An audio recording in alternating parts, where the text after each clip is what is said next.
1320 to 1325। Ghiyasuddin के accession के बाद उसने अलाउद्दीन की फॉरवर्ड एक्सपेंशन पॉलिसी को विगरस तरीके से कंटिन्यू रखा। उसकी पॉलिसी मंगोल्स के खिलाफ काफी हार्श थी। उसने कई मंगोल ऑनवॉयज को मारा और मंगोल प्रिजनर्स को हार्श पनिशमेंट्स दी। गियासुद्दीन ने ही तुगलकाबाद फोर्ट का कंस्ट्रक्शन स्टार्ट किया। उसकी रेन में गियासुद्दीन ने एक स्टेबल एडमिनिस्ट्रेशन बिल्ड किया जो कि मुल्तानीज से डोमिनेटेड था।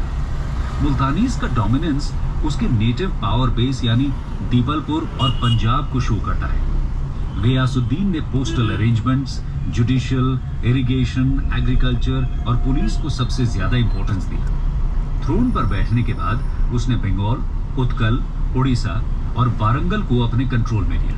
इस तरह से गियासुद्दीन ने एम्पायर में फिर से ऑर्डर एस्टैब्लिश करने की कोशिश की, लेकिन 1325 में उसकी डेथ हुई और उसके बाद उसके बेटे मोहम्मद बिन तुगलक ने सल्तनत संभाली।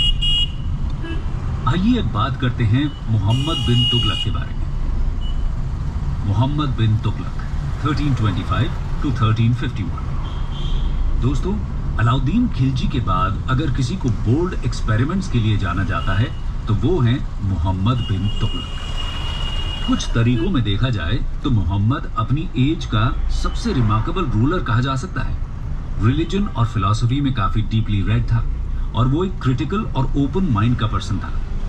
न केवल मुस्लिम मिस्टिक्स बल्कि हिंदू योगीज और जैन सेंट्स जैसे जिना प्रभु सूरी से लगातार कॉन्वर्सेशन करता था। मेरिट के आधार पर वो हाई ऑफिसेज में लोगों को अपॉइंट करने के लिए प्रिपेयर रहता था, चाहे वो नोबल फैमिली से बिलोंग करते हों या नहीं। मोहम्मद का सबसे कंट्रोवर्शियल स्टेप रहा जब 1327 में उसने अपनी कैपिटल दिल्ली से देवगीर में शिफ्ट की। उसने ही देवगीर को दौलताबाद रीनेम किया। ऐसा बताया जाता है कि वो दौलताबाद को सेकंड कैपिटल बनाना चाहता था, जिससे साउथ इंडिया को बेटर तरीके से गवर्न किया जा सके। इसके लिए उसने कई ऑफिसर्स और सूफी सेंट्स को दौलताबाद शिफ्ट होने को कहा, लेकिन पॉपुलेशन को शिफ्ट नहीं किया।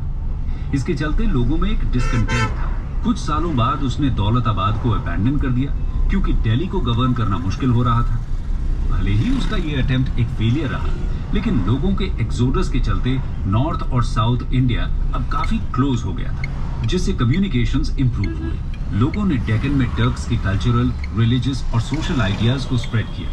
इस तरह से नॉर्थ और साउथ इंडिया के बीच एक नए तरह का कल्चरल इंटरचेंज चालू हुआ।